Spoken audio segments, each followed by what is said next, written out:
Bismillahirrahmanirrahim. Assalamualaikum warahmatullahi wabarakatuh. Alhamdulillahirabbil alamin wa bihi nasta'in wa la umuri dunya waddin.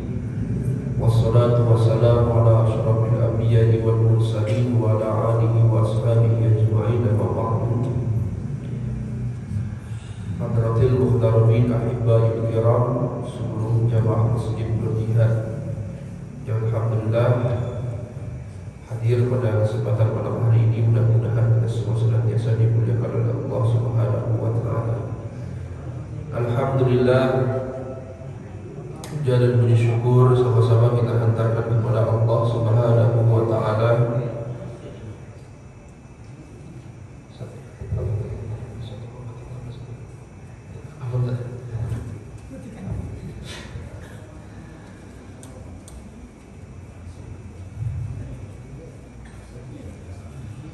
Alhamdulillah, Allah masih memberi kita nikmat sehat afiat, masih memantapkan iman dan Islam kita, masih memberikan kita kesempatan untuk kembali hadir di majelis ilmu, yang dimana majelis ilmu tersebut merupakan salah satu tempat yang dimuliakan oleh Allah Subhanahu wa taala.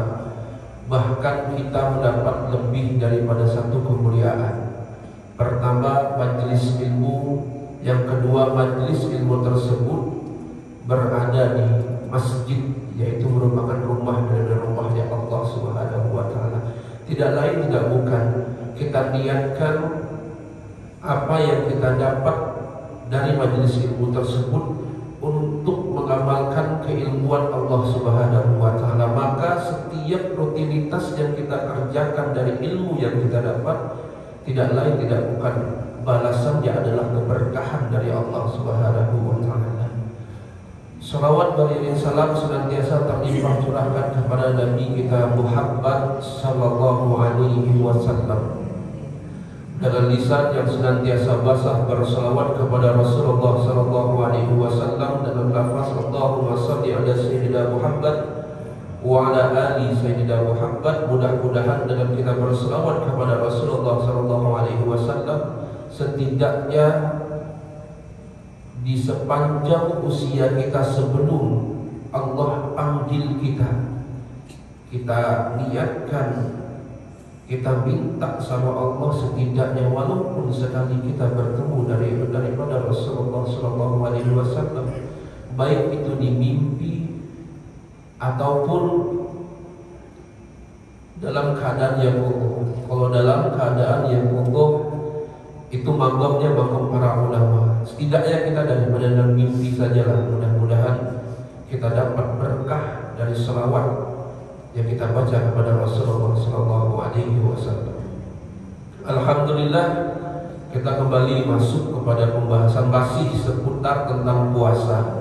Kalau minggu lalu kita bahas syarat sahnya puasa dan syarat wajibnya puasa, sekarang kita akan masuk kepada pembahasan arkan atau rukun daripada puasa. Sebelum itu mari sama-sama kita bertawassul dan Fatihah terlebih Mustafa ala Rasulullah sallallahu alaihi wasallam wa ala alihi wa ashabihi wa dzurriyyatihi wa ahli baitil kiram. A'adallahu inna ya Allah bihajatina wa ahsin maqasidana wa balligh ma'ulana wastajib du'ana ya Allah min sirri dunya wal akhirah. Syai'ulillahi lahum al-Fatihah. A'udzu billahi minasyaitonir rajim. Bismillahirrahmanirrahim. Alhamdulillahi rabbil alamin arrahmanir rahim maliki yaumiddin. Iyyaka na'budu wa iyyaka nasta'in. Ihdinas siratal mustaqim. Siratal ladzina an'amta 'alaihim ghairil maghdubi 'alaihim waladdallin. Semua baca khususan termasuk pada kitab Sahih atau jasa Sahih dan Sunan Al-Hadrami. Nafa'ana Allah bihi wa sallallahu wa alihi wa barakatuh wa nafa'ati fi dini wa dunya wa akhirah. Al-Fatihah. A'udzu billahi minasyaitonir rajim. Bismillahirrahmanirrahim. Alhamdulillahi rabbil alamin arrahmanir rahim maliki yaumiddin. Iyyaka na'budu wa iyyaka nasta'in. Ihdinas siratal mustaqim siratal ladzina an'amta 'alaihim ghairil maghdubi 'alaihim waladdallin. Allahumma shalli wa sallim ala Muhammad wa ala alihi wa sahbihi. Faslun, bermula ini suatu pasal. Arkanuhu salah satu asya, bermula rukun-rukun puasa itu salah satu asya, itu ada 3 perkara. Yang pertama, niyatun lailan likulli yaumin. Yang pertama adalah niat di malam hari dan dikerjakan setiap waktu. Berhubung sebentar lagi kita puasa, ini penting.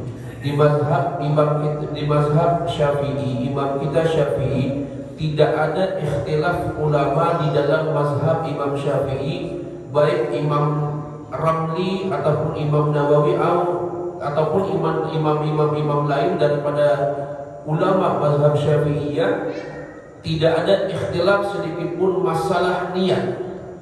Jadi niat puasa itu diniatkan pada malam hari masuknya Ramadan.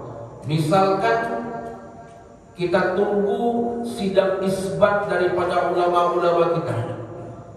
Ketika ulama sidang isbat atau yang kemarin yang pernah kita bahas, sudah ada ru'yatul hilal, ilmu hisabnya oleh ulama-ulama kita, maka ditetapkanlah, anggaplah maghrib besok itu puasa. Maka maghrib tersebut kita sudah niat Ramadan, sudah niat untuk mengerjakan puasa. Kalau hanya puasa saja yang niatnya diinapkan semalam. Kalau definisi niat dalam fikih itu qasdu syai'in mu'taridan bi fi'lihi, yaitu niat dibarengi pekerjaannya. Hanya niat puasa saja yang dilakukan sebelum kita mengerjakan pekerjaan. Kalau sholat kita niat tak kala takbiratul ihram. Kalau wudu kita niat tak kala air mau menyentuh kepalanya, mau menyentuh wajah kita. Bahkan yang lain-lain niat itu dilakukan berbarengan dengan pekerjaan yang akan dilakukan. Hanya puasa saja yang niatnya dilakukan sebelum pekerjaan yang dilakukan. Maka wajib hukumnya di mazhab Imam Syafi'i itu niat dilakukan di malam hari, dan itu dilakukan setiap hari. Walaupun ada di kebiasaan kita, niat pada malam pertama Ramadan itu langsung niat 1 bulan penuh. Kalau di sini ada enggak, Pak? Ada ya? 1 bulan penuh. Kalau di Syafi'i tidak ada yang seperti itu. Tapi kita boleh. Nah, di sini di Imam Maliki itu diperbolehkan untuk niat 1 bulan penuh pada awal Ramadan. Jadi ini masuk ke dalam pembahasan fikih kontemporer. Kalau kita berkaca kepada Syafi'iyah tidak boleh. Tapi untuk zaman sekarang diberi kemudahan oleh ulama-ulama mutaakhirin. Sebelum kita pertama itu niat nawaitu shauma ghadin an ada'i fardhu syahri ramadhan hadhihi sanati lillahi ta'ala. Itu lafaz namanya. Niat itu mahallu hanya al-qalbu, adanya niat itu dalam hati. Jadi kita cukup niat itu segini aja, Pak. Saya niat isuk puasa Ramadan selesai. Itu darajat niat itu sebenarnya seperti itu saja. Jadi kita niatkan dalam hati kita, saya niat besok puasa Ramadan. Sah niatnya. Jadi tidak mesti kita baca Arabnya, itu lafaz. Wa talaffuzu biha sunnah, dan melafazkan niat itu dihukumkan sunnah. Sedangkan mahalnya, tempatnya niat itu al-qalbun, ada di hati. Jadi hati kita yang berniat dilafazkan oleh lisan kita. Maka kita dapat yang wajibnya, kita dapat pula pahala sunnahnya. Bukan cuma sekadar lisan saja, tapi hatinya tidak berkata apa-apa. Makanya niat itu kalau kata ulama-ulama kita menggunakan bahasa yang kita pahami tidak masalah. Pakai bahasa adat pun tidak masalah. Pakai bahasa Banjar silahkan. Ulun, Banian, Isuk, apa tuh? Pokoknya itu lah. Bahasa Minangnya Ambo, Banie, Isuk, Puasa Ramadan sah orang Minang. Kalau Banjar agak leset hadirnya. Nah, sah walaupun pakai bahasa kita. Allah Maha Tahu, Allah Maha Tahu, Allah Maha Tahu. Karena kenapa niat itu ada yang bahasa Arabnya? Karena Islam itu kafahnya ada di Arab. Jadi kafatul Islam, sempurnanya Islam itu adalah pada zaman Rasulullah SAW. Makanya Rasulullah itu diutus di Arab. Seluruh rangkaiannya ada berbahasa Arab. Coba ulama kita menafsirkan, tidak masalah niat menggunakan bahasa sendiri. Hatta walaupun sholat saja niat pakai bahasa Indonesia tidak masalah, tapi jangan dilafazkan niat bahasa Indonesia, cukup dalam hati saja. Nah, itu masalah niat. Jadi sebelum itu kita niat untuk, pertama niat untuk setiap hari dulu. Yang kedua untuk antisipasi, kita bertaklid kepada Imam Malik diperbolehkan. Bertaklid, jadi niatkan dalam hati, bahasa Indonesia ya. Saya sengaja niat puasa Ramadan 30 hari, bertaklid kepada mazhab Imam Maliki karena Allah, sah. Agak panjang sedikit. Saya niat puasa 30, saya niat puasa Ramadan 30 hari penuh, bertaklid kepada Imam Malik karena Allah Ta'ala. Itu antisipasi kita apabila kita lupa. Karena al-insan maka khata wa nisyan. Manusia itu tempatnya lupa dan salah. Apalagi kalau ada es campur depan mata. Yang kita pikirkan apa? Allahumma lakasum wa bika amantu aja langsung kan. Jadi itulah yang harus kita, jadi tidak masalah. Ini tidak masalah kalau kita gabungkan, tidak masalah. Apa tidak masalah menggabungkan seperti ini? Tidak masalah, tapi adabnya ada. Adabnya kalau kita mau masuk kepada antisipasi ibadah kita kepada Imam Malik, kita jangan lupa izin bahasa kita. Mau masuk rumah aja harus izin orang. Kita mau masuk rumah orang harus izin sama yang punya rumah. Jadi kalau kita ingin mengambil hukumnya dari Imam Malik, jangan pernah tinggalkan saya niat taklidnya Imam Malik. Itu izin kita kepada Imam Malik. Imam Malik gurunya daripada Imam Syafi'i. Tidak, sebenarnya guru dan murid perikhtilaf pendapat itu tidak dipermasalahkan. Bahkan Imam Malik berkata kepada Syafi'i itu benar karena ada dalil dan landasan yang berkata seperti itu. Bahkan Imam Syafi'i kita ini adalah ulama yang ikhtiyatnya itu luar biasa, kehati-hatian itu luar biasa. Makanya sampai dia tetapkan niyatul lailan kulla yaumin. Niat puasa Ramadan itu setiap hari, setiap malam, setiap hari pula. Ini kehati-hatian Imam Syafi'i dalam mengambil sebuah hukum. Kalau Imam Malik begitu juga ada kehati-hatian yang cuma agak lentur sedikit. Imam Malik itu agak lentur sedikit. Banyak perbedaan pendapat. Salah satunya ketika wudhu saja.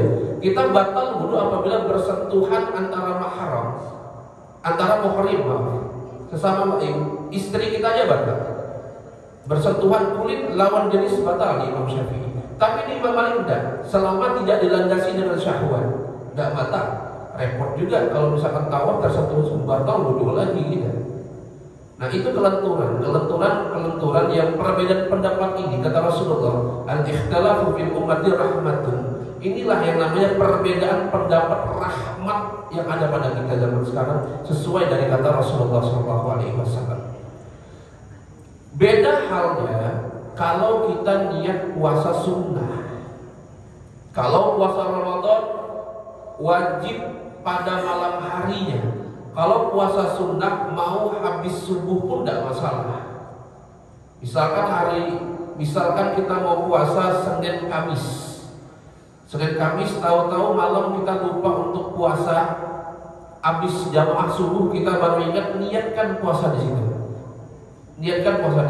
Bahkan Rasulullah ketika melihat tudung tidak ada apa-apa, Rasul langsung berniat puasa. Itu tidak masalah. Kalau bapak nanti pagi-pagi lihat tudung tak ada sarapan, niatnya puasa dulu. Itu pula dia puasa. Itibaan bi Rasulullah. Itu tidak masalah. Jadi itulah dasarnya kenapa niat puasa sunnah itu tidak masalah dilakukan. Misalkan hari saat itu juga kita niat puasa, asalkan sebelum azan subuh kita tidak makan apa-apa. Setelah azan subuh kita tidak makan apa-apa. Kalau setelah azan subuh kita makan gorengan satu, bukan puasa lagi namanya. Jadi asalkan sesudah azan subuh kita belum makan apa-apa. Sebelum azan subuh mau minum air segelas 12 enggak masalah. Enggak masalah. Habis itu mau dia puasa setelah azan Allahu Akbar. Mau dia puasa kita puasa sunnah. Puasa sunnah itu banyak. Kalau kita yang gemar puasa, bahkan Rasulullah itu pernah menegur salah seorang sahabat Rasulullah itu ketika sahabat Rasulullah itu setiap harinya puasa sunnah. Bahkan Rasulullah tegur karena di dalam kitab ada bawa saya kitabnya Riyadhus Shalihin. Di dalam kitab Riyadhus Shalihin itu hadis, kumpulan hadis-hadis Rasulullah. Rasulullah itu memang tidak suka seseorang itu dari umatnya itu ibadah itu terlalu berlebihan tapi tidak punya dasar gitu. Jadi kayak ibadah itu menyiksa. Contohnya pada sahabat Rasulullah itu dia puasa setiap hari dia puasa. Bahkan sampai ditegur sama Rasulullah, ya engkau puasa setiap hari ya, itu tidak bagus. Puasalah seperti puasa Nabi Allah Daud, karena tubuhmu itu butuh haknya, yaitu makan. Maka kata Rasulullah, kalau ini orang yang gemar puasa, berpuasalah seperti Nabi Allah Daud. Satu hari puasa, satu hari tidak. Satu hari puasa, satu hari tidak. Jangan buat program diet. Alhamdulillah kehadusan bin nikmah. Saya dulu ketika mau lulus pesantren, naik kelas akhir, itu kiai mewajibkan santri kelas akhir untuk puasa Daud.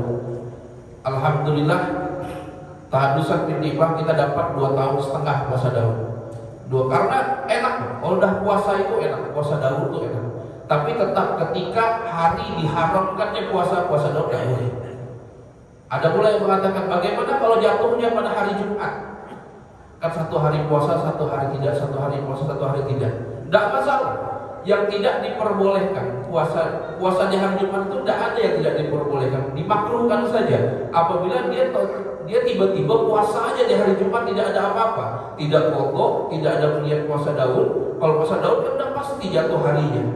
Kalau dia pengen aja puasa, malas puasa hari Kamis, Jumat aja lah.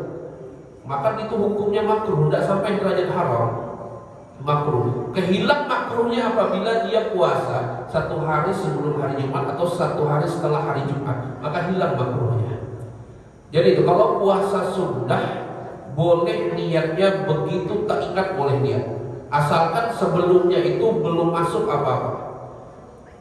Nggak jadi itu. Nanti di Ramadan biasanya ketika tarawih itu kita baca niat sendiri, lalu kita baca niat secara bersama. Biasa lafaznya itu tidak ada taklid kepada Imam Malik. Cuma nanti di dalam hati kita ucapkan, saya sengaja puasa 30 hari Ramadan bertaklid kepada Imam Malik karena Allah. Agar ini letak kehati-hatian kita. Bahkan ulama Syafi'iyah pun agak lentur soal ini. Diperbolehkan karena kenapa? Ada orang yang malamnya itu memang tidak bisa tarawih karena dia harus cari nafkah. Itu wajib, nafkah wajib. Jadi tarawihlah nanti setelah selesai semuanya. Maka Rasulullah memang kalau kita buka sejarah tarawih, Rasulullah itu tarawih terlihat sama sahabat cuma 3 kali sebenarnya. Karena Rasul berkata, kalau apapun yang dikerjakan sama Rasulullah, hatta itu ibadah sunnah, kalau terlihat sahabat Rasul paling khawatir itu menjadi wajib nanti hukumnya. Karena apapun yang dilihat sama sahabat itu, tingkah laku Rasulullah, ibadahnya Nabi Muhammad, itu menjadi wajib bagi mereka. Maka Rasulullah itu tarawihnya itu kebanyakan di rumah. Cuma dijamaahkan pada zamannya Umar bin Khattab. Agar kenapa? Agar terisolir semuanya, terorganisir semuanya. Maka masuklah jadi 20 rakaat. Kalau Rasulullah 11. Itu tidak bisa kita mungkini Rasulullah 11. Tapi ingat, Rasul pernah berpesan sama kita, alaikum bisunnati wa sunnah khulafatur rasyidin. Ikuti, pegang sunnahku, kata Rasulullah, dan sunnah yang dikerjakan oleh khulafatur rasyidin. Jadi sah kita. Maka mazhab Imam Syafi'i itu tarawihnya 20 rakaat, witirnya 3. Ambil itu kita ittiba'an bi khulafatir rasyidin. Dan itu ada hadis Rasulullah dan itu tidak masalah. Yang 11 sah, silahkan yang 11 tidak masalah. Yang 23 tidak masalah. Yang masalah tidak tarawih. Tapi kalau misalkan dia tarawihnya, ini daun dari musbahan. Kalau dia tarawihnya itu bertepatan dengan dia harus mencari nafkah, maka dahulukan cari nafkah. Nanti ketika punya waktu senggang, tarawihlah Anda. Karena tarawih itu sunnah, itu munfarid hukum. Dihukumkan munfarid. Sholatlah sendiri-sendiri itu tidak masalah. Yang syarat yang kedua, rukun yang kedua, yang pertama tadi niat di setiap malam. Rukun yang kedua yaitu watarkul muftiri, yaitu meninggalkan segala sesuatu yang membatalkan puasa. Apa saja yang membatalkan puasa? Pertama, yang turun saum itu biriddah. Yang pertama itu murtad. Murtad itu keluar dari agama Islam. Ada murtad, ini hati-hati. Ada syirik.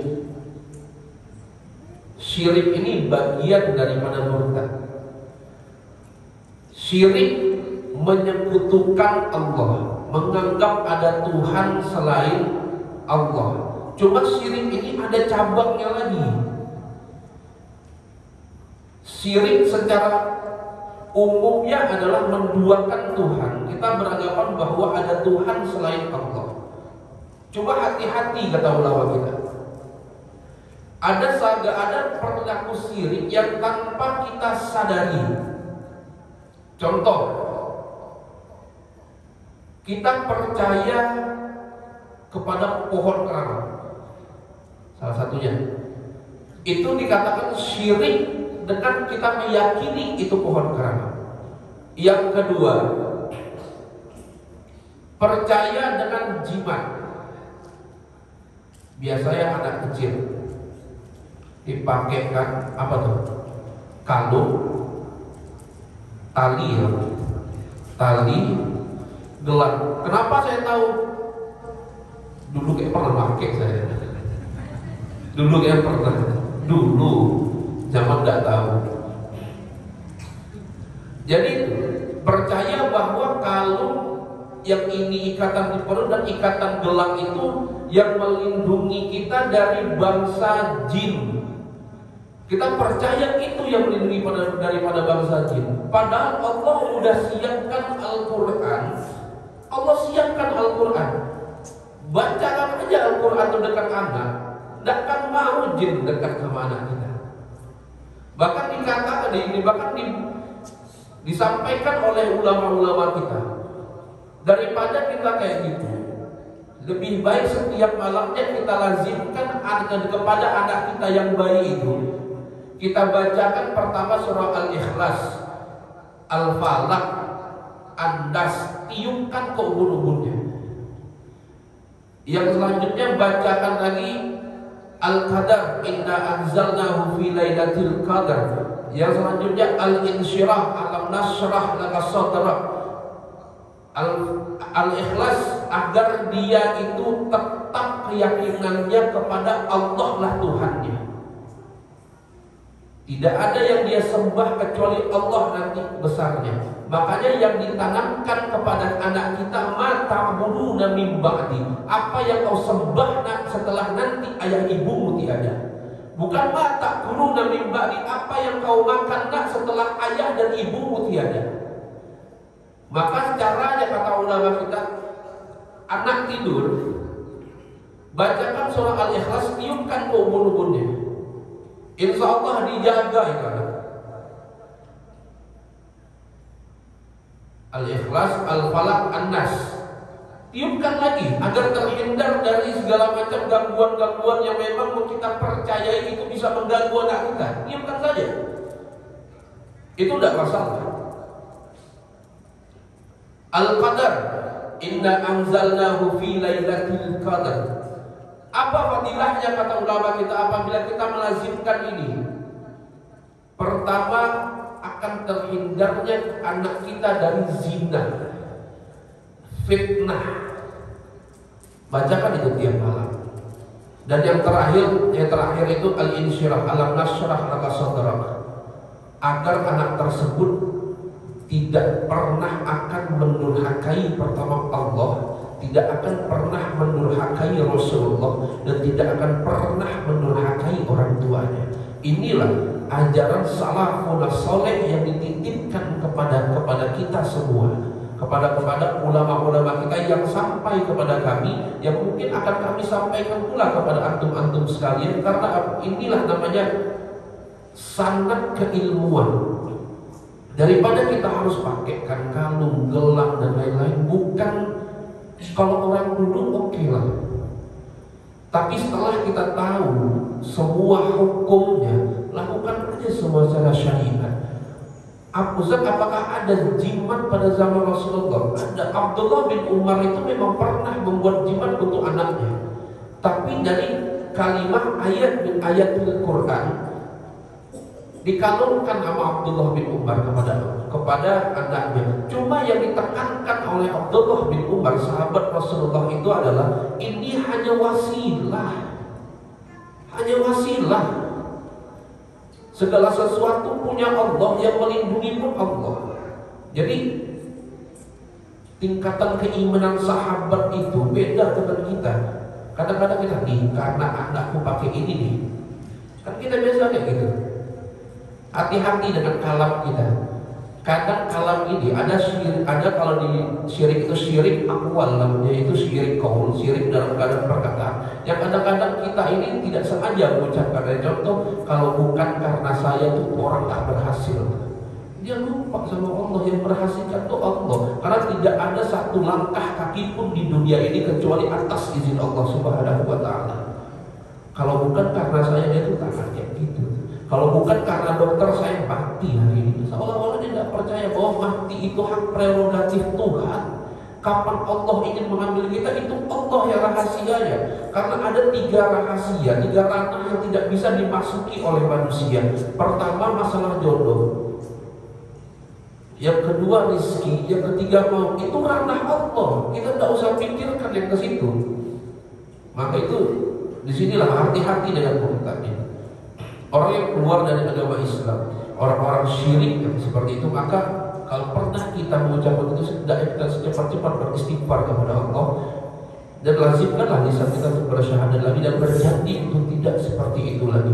Makanya puasa ini, Pak, puasa ini bukan cuma ibadah zahir jasmani kita, menahan haus dan lapar, tapi ibadah rohani kita, menahan segala sesuatu yang menyebabkan pahala puasa itu hilang. Maka yang ada yang membatalkan puasa secara zahir, ada pula yang membatalkan pahala puasanya. Karena apa? Lisan. Banyak hadis Rasulullah itu dimulai. Pertama, setiap banyak sekali hadis Rasulullah yang saya baca itu dimulai dengan hafazul lisan, hifzil lisan, jaga lisanmu. Bahkan rahimallahu man hafazul lisan, kata Rasulullah. Rahmat Allah itu akan turun untuk orang-orang yang menjaga lisannya. Yang kedua yang membatalkan puasa itu haid, seperangkat nih, haid, nifas, wiladah, melahirkan. Ini batal puasanya kalau misalkan itu terjadi pada bulan puasa. Yang selanjutnya wal junun walau lahzah, yaitu hilang akal walaupun lahzatan itu hanya sebentar. Hilang akal itu pertama, orang yang memang dikategorikan gila. Gila ini kita tidak tahu pula bagaimana definisinya, yang tahu adalah dokter gitu. Jadi yang kita definisikan gila, yang memang akalnya itu udah Allah cabut gitu. Itu dia tidak batal puasa. Yang kedua, itu orang-orang yang pingsan. Pingsan itu misalkan seperti ini, pingsannya dikarenakan sengaja.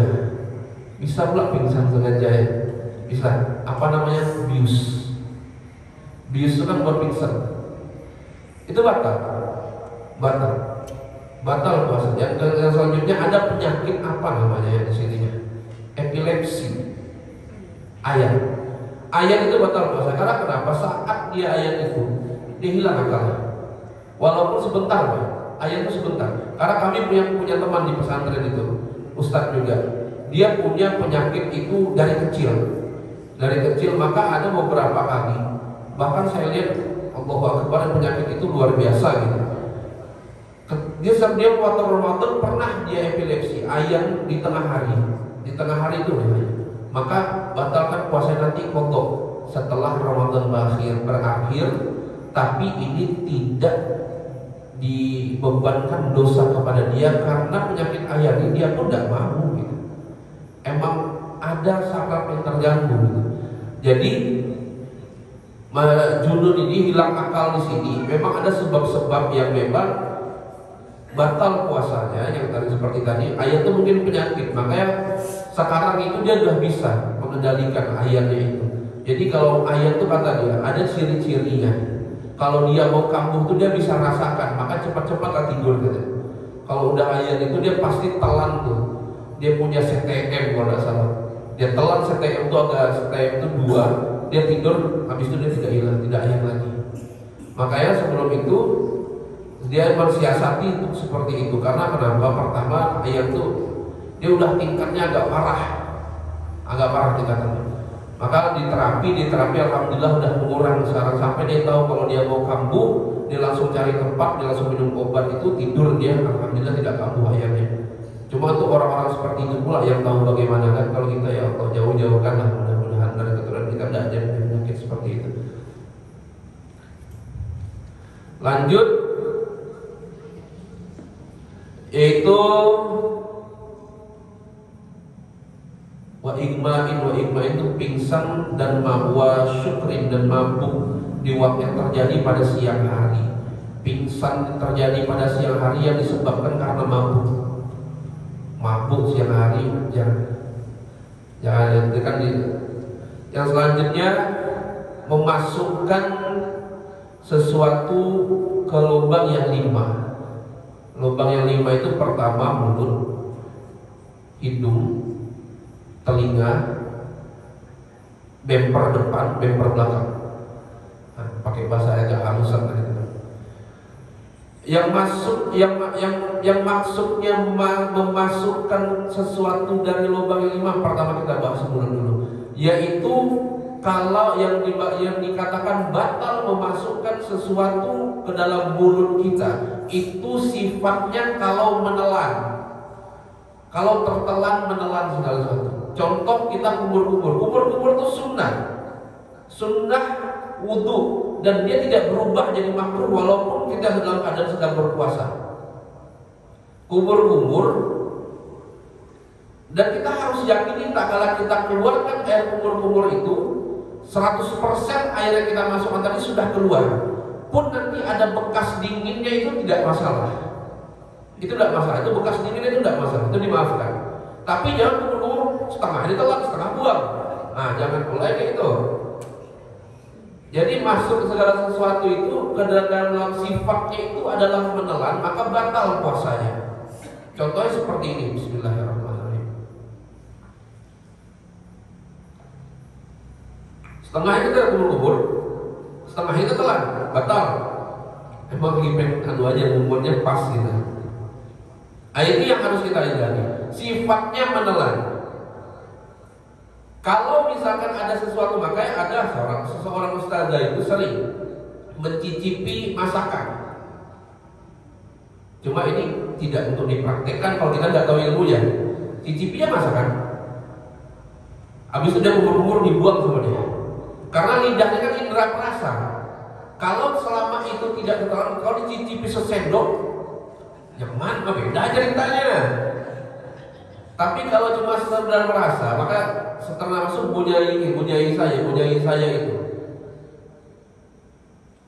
Dia suka merasa karena saya salah seorang santri yang punya kedekatan khusus kepada kiai dan bunyai. Karena kenapa? Cita-cita seorang santri itu Pak, Cita-cita seorang santri itu dekat sama kiai dan buyainya. Alhamdulillah, makanya kenapa saya tahu, saya suka berada di rumah kiai.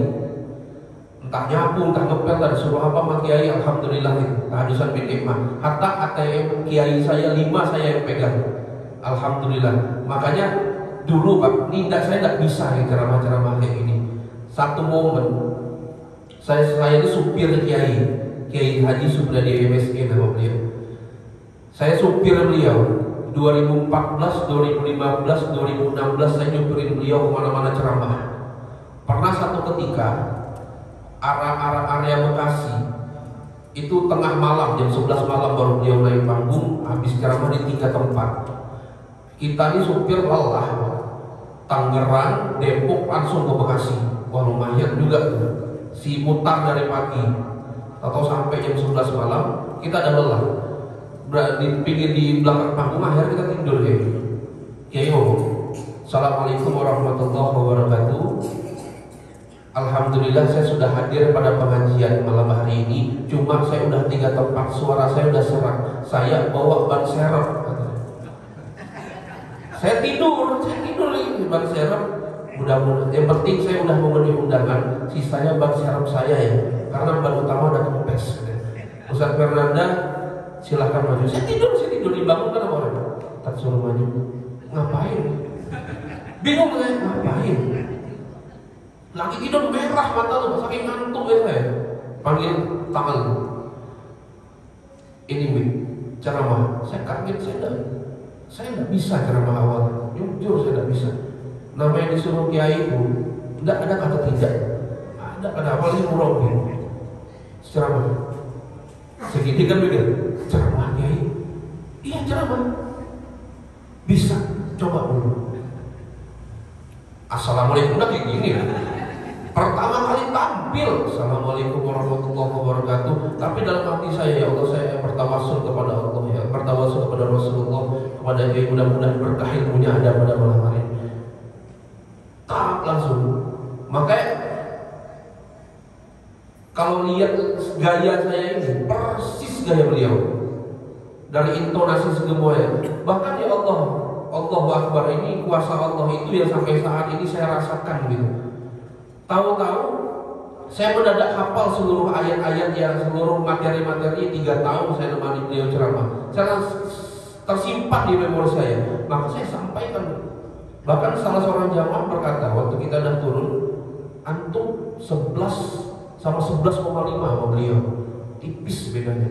Saya bilang ya Allah ini keberkahan karena kita mengabdi kepada ulama, kan karena kata ulama itu man khadama khudima, barang siapa yang mengabdi kepada ulama, melayani ulama, maka Allah akan melayani ia. Dan keilmuan itu, berkah itu, ilmu itu, kalau kita di pesantren, keilmuan itu 20%, berkah guru itu 80%. Makanya kan banyak, termasuk Habib Munzir almarhum itu ketika di Yaman, di Hadramaut, ke Habib Umar itu menjadi pelayan beliau, mendadak suruh pulang Habib Munzir almarhum.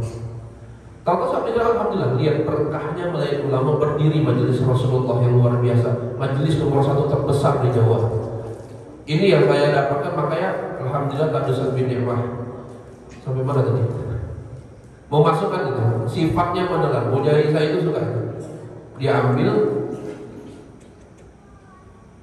dia langsung kubur-kubur. Dia tahu rasanya, dia kubur-kubur, dia buang. Sampai saya bilang punya ini tidak batal kayak gitu.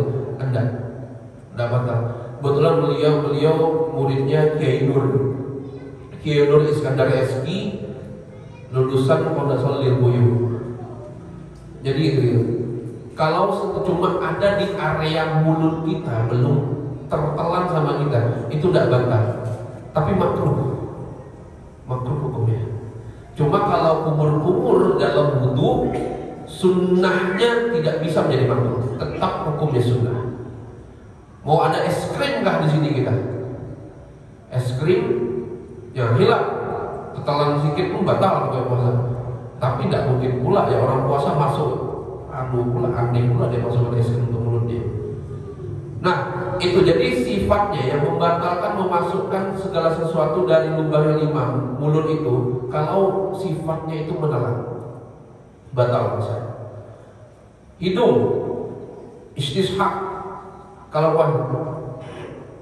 Jangan sampai itu derajat batalnya apabila sampai lubang yang di atas sini. Tandanya itu kalau kita masukkan air ini sakit, perih, panas gitu. Nah itu seperti itu. Kalau udah sampai seperti itu istishaqnya, maka istishaqnya itu disarankan tidak terlalu menghirup terlalu dalam, sedikit saja. Sebuah asal jangan terasa sakit, panas atau apa di sini. Kalau air masuk ke sini sakit hidung kita, kayak keselak lah, cuma bukan di sini, keselak di sini. Itu sakit, panasnya luar biasa. Nah itu batal puasanya kalau misalkan dia istishaqnya sampai sakit di sini ya, sampai ke rongga yang atas. Telinga, derajat batalnya sesuatu masuk ke dalam telinga seukuran ini yang tidak bisa dijangkau oleh kelingking kita, masukkan di kelingking kita. Sampai situlah batasnya, tidak batal kita memasukkan sesuatu ke lubang telinga kita. Inilah hati-hati kalau korek kuping saat puasa. Karena ukurannya itu adalah batas kelingking masuknya, kelingking kita masuk ke lubang telinga. Sampai situ tidak batal. Tapi jauh kalau lebih dari kelingking itu maka batal. Maka jangan korek kuping itu saat puasa. Menggunakan alat katembar itu. Karena katembar itu lebih panjang dari kelingking kita. Pasti masuk ke dalamnya. Maka tidak dianjurkan oleh ulama Syafi'i untuk membersihkan telinga saat sedang berpuasa. Kalau mau lakukan sebelum puasa atau setelah nanti berbuka, banyak waktunya. Selanjutnya bemper depan. Mohon maaf ini majelis mulia, sedikit saya bahas. Fikih itu emang seperti ini. Kalau yang laki-laki, zakarnya itu dimasukkan ke lubangnya sesuatu, biasanya obat. Ada obat yang dimasukkan ke situ. Entah penyakit apa, Allahu a'lam, saya pun belum tahu. Tapi penjelasan yang kita dapat seperti itu, masuk ke lubang sedikit itu batal. Kalau untuk perempuan masuknya itu yang tidak batal itu seukuran telapak tangannya. Contoh kayak gini, mohon maaf Bu ya. Kayak gitu. Kalau lebih dari batasan telapak ini, perut tangan kita, maka batal. Maaf segini aja sedikit masuk, lebih dari punggung atau perut tangan kita itu batal. Makanya untuk mensucikan, untuk istinjanya, kalau kita dari apa-apa itu bersihkannya itu menggunakan ini. Seperti itu. 3 kali, bersihkan sekali, bersihkan lagi, bersihkan lagi. Cuma ada cara-cara untuk bagaimana kalau perempuan ngedehem itu diperbolehkan, laki-laki pun sama, agar semua keluar secara sempurna. Kalau untuk yang bemper belakang itu seukuran perut daripada telapak jari kita. Jadi seperti itu. Cebok itu seperti itu, tohar itu seperti itu. Nah seperti itu. Jadi seukuran perut ini aja, tidak boleh lebih dari ukuran perut jari jemari kita. Kalau lebih seukuran itu maka batal puasa kita. Itu yang harus kita ingat betul. Cuma kalau untuk makanan tadi, ibu-ibu kalau sedang puasa saya tidak anjurkan, karena kita tidak tahu ilmunya. Cuma sekira-kiranya, feeling ibu-ibu ini kan kuat. Kadang nggak buka puasa enak aja makanan. Yang selanjutnya yaitu muntah dengan sengaja. Kalau muntah dengan sengaja batal puasanya. Dia harus hati-hati pula. Air liur itu kalau ditelan tidak membatalkan puasa. Tapi kalau muntah, masih ada bekas muntah, terus kita telan air liur kita saat sedang puasa, batal.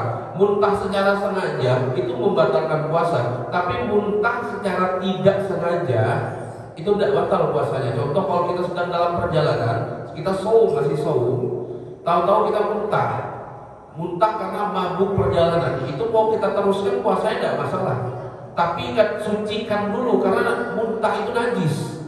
Jadi kalau jangan sampai air liur kita, walaupun muntah sudah keluar, di sini masih najis, dalam perut ini masih najis. Air liurnya kalau kita telan batal puasa kita.